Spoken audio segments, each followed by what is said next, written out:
नमस्कार मित्रांनो, आज आपल्या चॅलेंजचा 39वा दिवस आणि या चॅलेंजमध्ये जसं की मी तुम्हाला म्हणत होतो की परवापासून मी खूप जास्त इंटरेस्टेड होतो चेस मारण्यासाठी. म्हणजे मी परवाचा दिवस वाट बघितली, मी कालचा दिवस वाट बघितली आणि आज फायनली जो दिवस आला की मला चेस मारायला मिळालं. काय माहिती पण जसं सगळ्यांनाच होतं त्यानुसार मला सुद्धा एक खूप जास्त पॉझिटिव्ह वाइब यायला लागली आहे चेस डेसाठी. कारण की जो पंप फील होतोय चेस डेच्या दिवशी, तर तो खूप नेक्स्ट लेवलला फील होतो. त्यामुळे आणि ओव्हरऑल जी अप्पर बॉडी स्ट्रेंथ आहे तर ती खूप जास्त मोठ्या प्रमाणात असं मला वाटतं की तिथे युटिलाइज होते. कारण की जिथे चेस्ट आल्यानंतर चेस्ट आली, ट्रायसेप्स आले, शोल्डर्स आले आणि अशी एकदम एक्सप्लोजिव्ह मुवमेंट झाल्यासारखी मला वाटते. खरं तर आपली जास्त एनर्जी बॅकमध्ये जास्त जाते, पण जी काय असं वाटतं ना की पॉवर, तर ती मला चेस्टमध्ये फील होते खरंच. त्यामुळे आज चेस मारताना खरंच खूप मजा आली आणि जे आता मी कंट्रोल ट्रिप सेट करतोय तर ते खूप नेक्स्ट लेवल चांगले जात आहेत खरंच. कारण की मला एक काळ आठवतोय जेव्हा मी वर्कआउट सुरू केलं होतं मागच्या वर्षी जवळपास जून-जुलैच्या आसपासमध्ये. सो तेव्हा मी जस्ट लिटरली सुरू केलं होतं 10 kgच्या डंबेल्सपासनं.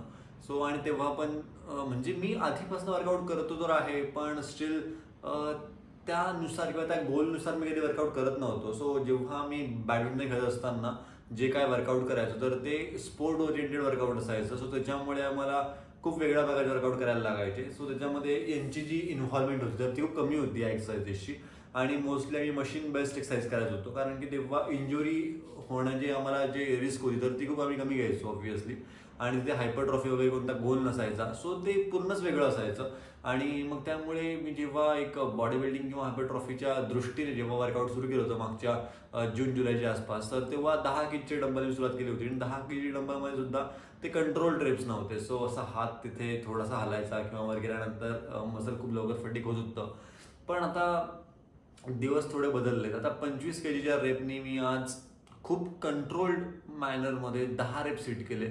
सो मला ते खूप चांगली फिलिंग येते त्या गोष्टींची. 25 म्हणजे 50 किलोच्या वजनाने मी डंबेलनी जर बेंच प्रेस करू शकतोय तर ती खूप चांगली गोष्ट आहे माझ्यासाठी. आणि त्यामुळे मला आज ही गोष्ट खूप चांगली अशी हिट झाली की okay, we obviously have made the progress. So मी खूप जास्त आनंदी आहे त्या गोष्टीमुळे.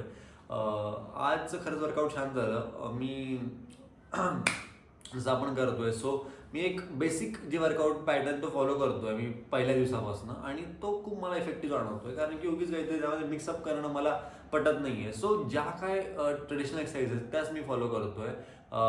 आज फक्त मी ॲड केलं एक नवीन गोष्ट की मी जे वर्कआउटची सुरुवात होती तर ती मी instead of doing decline bench press मी सुरुवात केली होती अनसपोर्टेड केबल चेस्ट प्रेसपासून.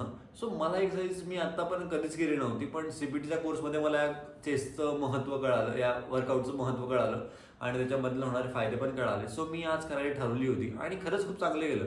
म्हणजे स्टार्टिंगला मी तर सांगतो की ही गोष्ट तुम्हाला खूप रिकमेंडेबल आहे की तुम्ही ही करा. कारण की ते विषय असा होतो की जो पूर्ण लोड आहे तर तो आपल्या पेक्टोरल्स मेजरवरती येतो आणि बाकी जे मसल्स आहेत तो कम्पॅरेटिव्हली फटिक नाही होत.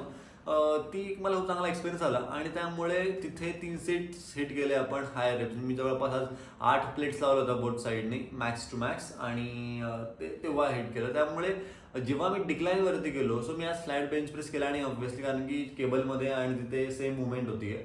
सो डिक्लाईन जेव्हा मी केलं तर तेव्हा मला 25 kgs पण मी जे वेट हिट्स केले तर ते खूप प्रॉपरली मला हिट करता आले. पण ते जर मी आधी समजा लेट सपोज मी आधी फ्लॅट बेंच मारलाय आणि नंतर मी डंबेलकडे डिक्लाईनकडे जातोय किंवा मग मला डिक्लाईन मारलंय मग मी फ्लॅट बेंचवर जातोय. सो दोन्हीकडे पण समजा मला 25 kgचे 3 सेट समजा असे हिट करायला लावले आणि मला टोटल 6 सेट्स हिट करायचे आहेत तर ते खूप जास्त अवघड होऊन जातं आणि तेवढी शेवटपर्यंत एनर्जी टिकून राहणं थोडंसं अवघड जातं खरंच. पण ही एक चांगली मला ट्रिक वाटली, कारण की इकडे पण खूप चांगलं प्रेशर पडतंय, खूप चांगलं स्ट्रेन येतोय मसल्सवरती जेव्हा मी अनसपोर्टेड केबल प्रेस करतोय तेव्हा.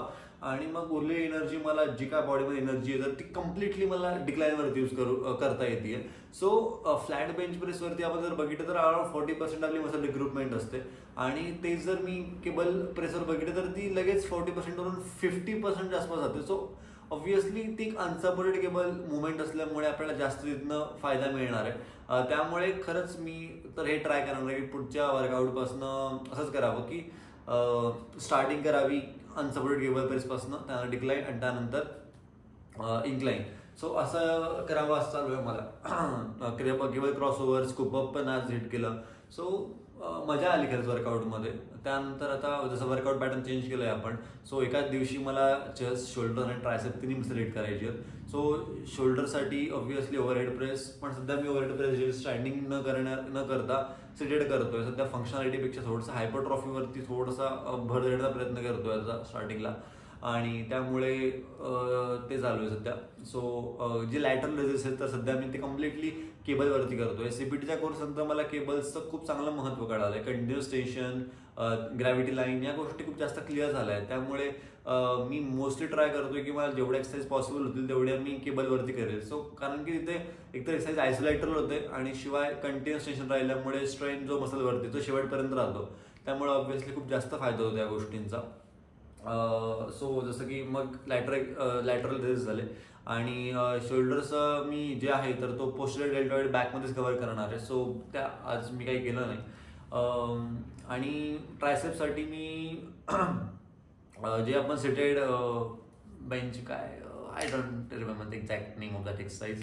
सो ते केलं, आणि त्यानंतर केबलवरती एल्बो एक्सटेन्शनचे एक्सरसाइज केले. सो ट्रायसेपसाठी मी 2 एक्सरसाइज केले आज, कारण की ट्रायसेप ऑलरेडी खूप चांगलं फटीक झालं होतं चेस्ट एक्सरसाइजेसमध्ये सुद्धा.